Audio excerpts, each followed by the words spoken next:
आइए देखते हैं जो हमारी बुक के बीच में 142 पेज नंबर पर, 142 है ना, 142 पेज नंबर पर क्वेश्चंस दिए हुए, उनके आंसर्स देखते हैं।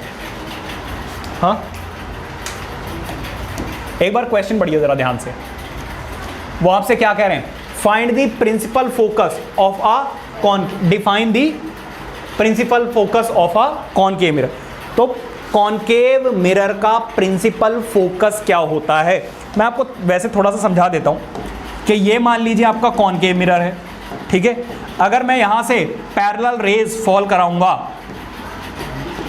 तो ये सारी की सारी रेज जो हैं वो किसी एक फिक्स्ड पॉइंट से पास होकर जाएंगी, और जिस पॉइंट से ये पास होकर जाते हैं वही क्या होता है? प्रिंसिपल फोकस, ठीक है।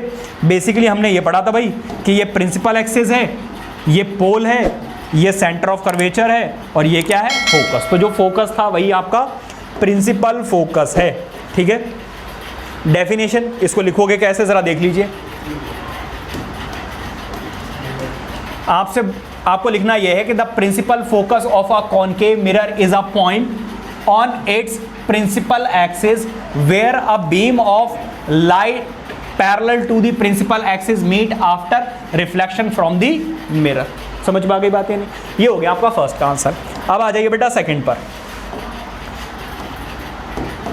सेकंड जरा देखिए, वो आपसे कह रहे हैं the radius of a curvature, the radius of curvature of a spherical mirror is 20 centimetre. What is it's focal length? बेटा चाहे कॉनकेव मिरर हो या कॉन्वेक्स मिरर हो, जो फोकल लेंथ होती है वो हमेशा रेडियस ऑफ कर्वेचर का हाफ होती है। तो आपको गिवन क्या है? आपको गिवन है बेटा radius of curvature, radius of curvature. Radius of curvature को बेटा कैपिटल आर से डिनोट करते हैं, और आपको गिवन कितनी है? 20 सेंटीमीटर। हमें निकालना क्या है? हमें निकालना है जी फोकल लेंथ। फोकल लेंथ को स्मॉल एफ से डिनोट किया जाता है, which is r/2। Radius of curvature कितना है बेटा? 20 डिवाइडेड बाय 2। आंसर कितना आ जाएगा? 10 सेंटीमीटर, ठीक है। आ जाओ बेटा थर्ड पॉइंट पे। वो कह रहे हैं name a mirror that can give an erect and enlarge image of an object. बेटा ऐसा कौन सा है? अगर हम कॉन्वेक्स की बात करें तो उसमें हमेशा इमेज इरेक्ट तो बन रही थी but smaller than the object. ऐसा सिर्फ और जो प्लेन मिरर है उसमें हमेशा same size as the object बनती है। तो इसका मतलब कौन सा बचा? हाँ जी, in concave mirror image is formed, image can be an erect and enlarge image of an object। बताइए कोई दिक्कत? क्लियर है बात? आगे जरा देखिएगा। नेक्स्ट क्या है? Why do we prefer a convex mirror as a rear view mirror. बेटा एक बात बताओ, वो आपसे क्या कह रहे हैं?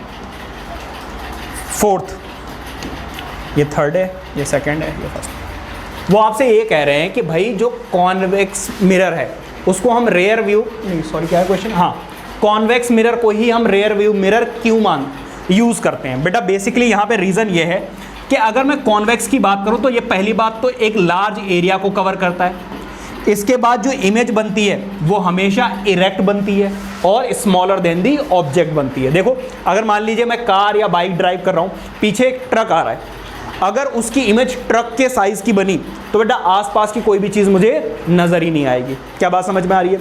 दूसरी चीज़, अगर उल्टी बनी तब भी दिक्कत है। अगर मैंने कॉनकेव मिरर यूज़ किया तो कभी बनेगी सीधी, कभी उल्टी, कभी बहुत बड़ी बन जाएगी, कभी बहुत छोटी बन जाएगी, तो हमें प्रॉब्लम होगी। अगर प्लेन मिरर लिया तो बेटा इमेज जो बनेगी वो same size as the object, तो मतलब ट्रक इतना बड़ा नजर आएगा। तो इसलिए हम हमेशा किसको यूज़ करते हैं बेटा?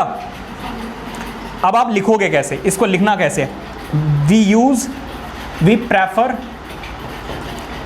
उसी लैंग्वेज को लिया करो जो आपकी बुक में जो क्वेश्चन में दी हुई है, ठीक है। We prefer a convex mirror as a rear view mirror mirror because in vehicle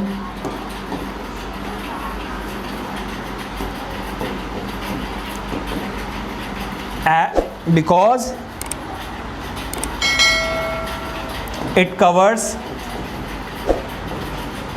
large area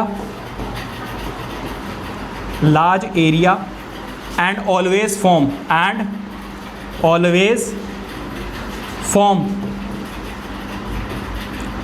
erect and small and diminished या फिर smaller than the object image. समझ में आ रही बातें? नहीं तो पहली बात तो ये लार्ज एरिया कवर करता है, और दूसरी बात जो इसमें इमेज बनती है वो हमेशा कैसी बनती है? इरेक्ट बनती है और डिमिनिश्ड बनती है, छोटी बनती है। समझ में आ गई बात? नहीं तो ये हैं आपके 4 क्वेश्चंस और उनके आंसर्स। आई होप कि अच्छे समझ में आ गए होंगे। Please note it down.